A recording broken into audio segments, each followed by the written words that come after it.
Olá, pessoal, tudo bem? Estamos aqui iniciando a gravação do meu, do seu, do nosso Cena Legislativa. E o tema de hoje são os desafios, as pesquisas, as atividades e as grandes questões que envolvem a nossa Universidade Estadual do Ceará. E o nosso convidado é o professor, reitor da UES, professor Idelbrando Soares, a quem eu agradeço a presença no nosso programa. Agradeço mais uma vez aqui essa oportunidade de estar conversando, dialogando diretamente com você, mas eu sei que também com o povo do Ceará, que esse é o nosso grande objetivo. Muito obrigado aqui pelo espaço. Muito bem, professor. Para começar, uma grande questão, né? Quais são os desafios, pegando o ano de 2024, o que é que você demarca como grande avanço, o principal ponto da Universidade Estadual do Ceará no ano de 2024? O que é que a gente precisa lembrar de 2024 com relação à UES? Nós estamos diante, na verdade, de um processo que 24 faz parte. E é o processo que eu diria que é o ponto mais alto da história da nossa universidade. Eu diria que é um fato histórico que vai ficar gravado para frente como história institucional, que é a política de expansão e de interiorização da Universidade Estadual do Ceará. Na verdade, é uma grande política estadual de expansão e interiorização das universidades estaduais do nosso estado, mas a Universidade Estadual do Ceará, de 22 para cá, construiu 3 novas faculdades, são 9 novos cursos, né, chegando ao interior do estado do Ceará, aproximando a universidade do nosso povo e da nossa gente. E aí, professor, a gente sabe que a universidade ela é composta por uma comunidade que é formada pelos alunos da graduação, da pós-graduação, os servidores, corpo técnico, os professores. E aí eu estou sempre pegando a sua visão em perspectiva. É muito interessante. Você já, não apenas agora, né, a sua gestão, mas você conhece o que aconteceu nas últimas décadas da UES. O que a UES se transformou, professor, com relação às políticas voltadas para os estudantes? A gente sabe que as universidades estaduais, principalmente a UES, ela trabalha com um público em situação de vulnerabilidade. Então, tem um olhar especial, não apenas em Fortaleza, mas nos demais municípios do interior. Quais são as oportunidades, qual é o contexto que esse estudante ele encontra na UES ao ingressar na UES nesse momento, professor? Eu entrei na Universidade Estadual em 88. Então, eu conheci a UES em 88, não é? E quando você compara a UES de 88 com a UES 2024, você tem uma transformação muito significativa, importante, em relação a qualquer aspecto que você queira avaliar. Indiscutivelmente, a Universidade Estadual do Ceará deu saltos tanto quantitativos como qualitativos. Quando a gente diz isso, nós não estamos dizendo que a universidade não tenha desafios muito importantes. Inclusive, eu venho discutindo com a comunidade interna que nós temos 5 desafios que são estruturantes da universidade, não é? Se a gente não der um passo firme mais adiante, isso pode ser um elemento que trava o próprio crescimento da instituição dentro dessa grande política de expansão e interiorização, importante e fundamental para a universidade, importante e fundamental para o estado do Ceará.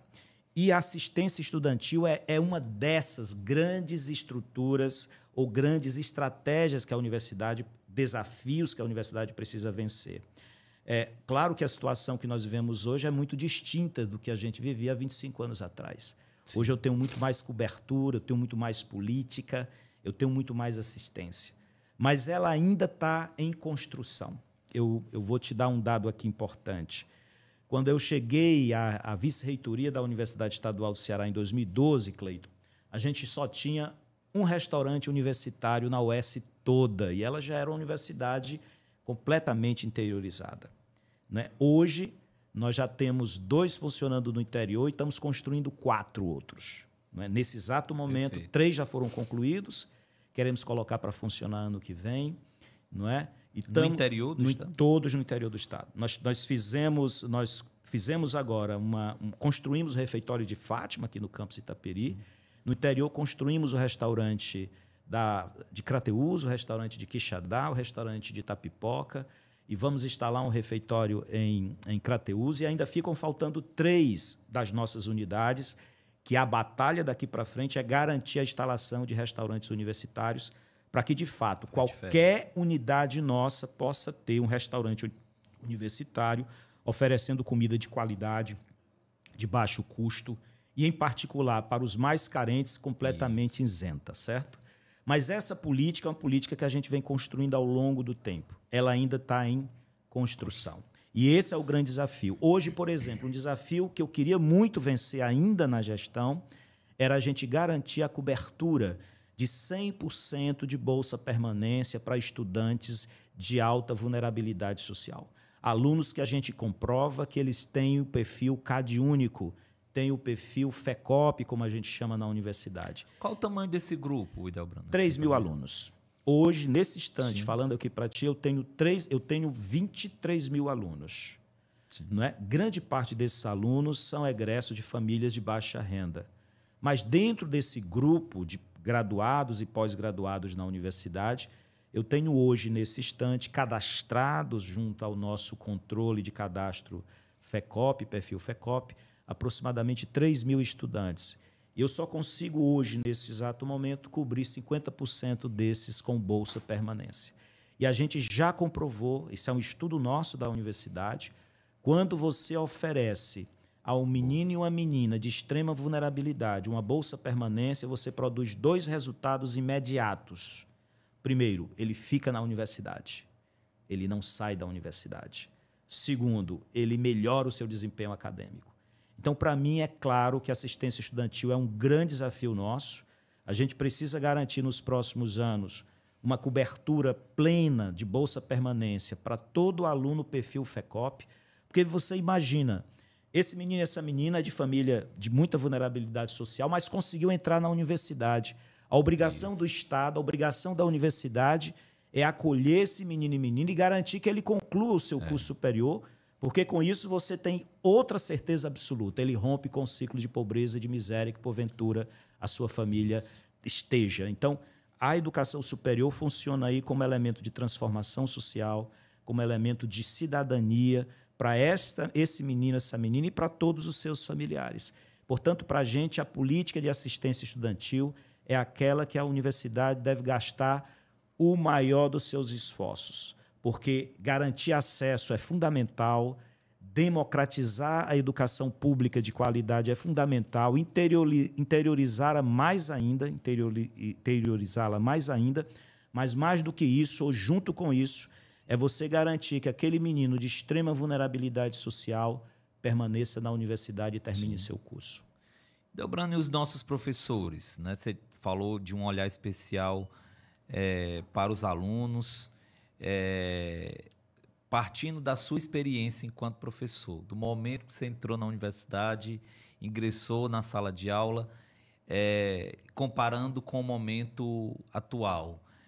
Quem é esse professor? Qual o perfil do professor da Universidade Estadual do Ceará? O que é que ele está produzindo? Qual é a perspectiva dele? A gente só vai conseguir entender quem é o nosso professor entendendo um pouquinho o que é a nossa universidade, o que ocorreu com ela nos últimos anos, não é? O dado que hoje a gente também compartilhou juntos. O primeiro programa de doutorado no Ceará a formar um doutor foi em 93. Então, portanto, quando você olha para a nossa história, ano que vem vamos completar 50 anos, quando você pega de 93 para trás, praticamente a UES não tinha um curso/programa de pós-graduação em estrito sensu.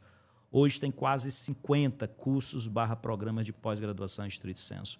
A universidade se tornou uma instituição forte na pós-graduação em estrito sensu. Hoje, entre a rede estadual, uma das maiores do norte, nordeste, centro-oeste do país, entre as estaduais, universidades estaduais. Sim. E esse é o perfil do nosso professor.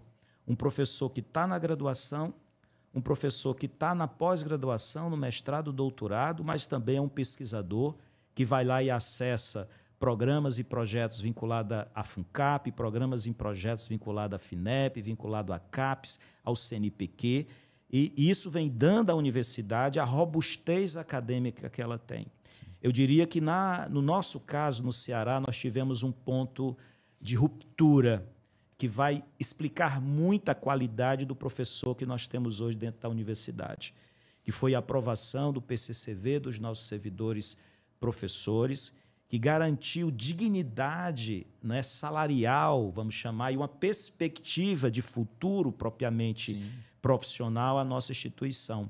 A partir dali você percebe que todo concurso que a gente passa a realizar, ou mesmo os nossos colegas que já estavam dentro da universidade, um processo de corrida à pós-graduação estrito sensu, aos doutorados, aos pós-doutorados, a chegada de novos doutores. Então, na verdade, o que acontece com a Universidade Estadual do Ceará espelha muito o professor que nós temos hoje. Isso. Um professor pesquisador, um professor de muita qualidade, um professor de excelência, professora, que garante, por exemplo, toda a qualidade do processo de avaliação que a universidade tem hoje. Não é? Quando se pergunta por que a UES hoje está bem ranqueada, enquanto uma universidade pública estadual, bem ranqueada no Brasil, bem ranqueada na América Latina. Isso explica, logicamente, por toda a política de investimento que objetivamente é feito na universidade. Não é feito do tamanho que a gente deseja, nem do tamanho da nossa necessidade, mas sem ela a gente também não chegaria onde chegou. E de outro, a qualidade, não é? Eu diria a qualidade do nosso corpo docente, a qualidade do nosso estudante e a qualidade daqueles que dão suporte para tudo isso funcionar bem, que são os nossos servidores técnico-administrativos, porque sem eles a academia também não andava sozinho, o professor não andava sozinho, a professora não andava sozinho. Professor, são muitas pontas, muitas questões, muitas atividades, muitos projetos, como eu tinha dito no início. Aqui a gente poderia passar horas falando das ações da UES, das ações nacionais, internacionais. Como você bem destacou, a UES, para quem não sabe e não teve essa informação, a UES é hoje uma das principais universidades estaduais do país, premiada em diferentes rankings nacionais e internacionais por questão de produção acadêmica, pelo efetivo de patentes e por aí vai. Mas, mesmo assim, obrigado, professor Hildebrando, por essa visão panorâmica da Universidade Estadual, desses elos que formam a Universidade Estadual e, claro, pelo seu trabalho que vem contribuindo para que essa tradição e essa modernidade da UES possam ser consolidadas. Quero agradecer novamente. Eu que agradeço aqui o espaço, não é? Como eu disse, falar da Universidade Estadual do Ceará sempre é uma alegria. E sempre aqui à disposição para que a gente possa continuar esse papo, falando de questões que você considera mais importante, mais específica, para a gente compartilhar com o grande público, com o povo do Ceará. Perfeito. Esse foi mais um Cena Legislativa. Vejo você no nosso próximo programa.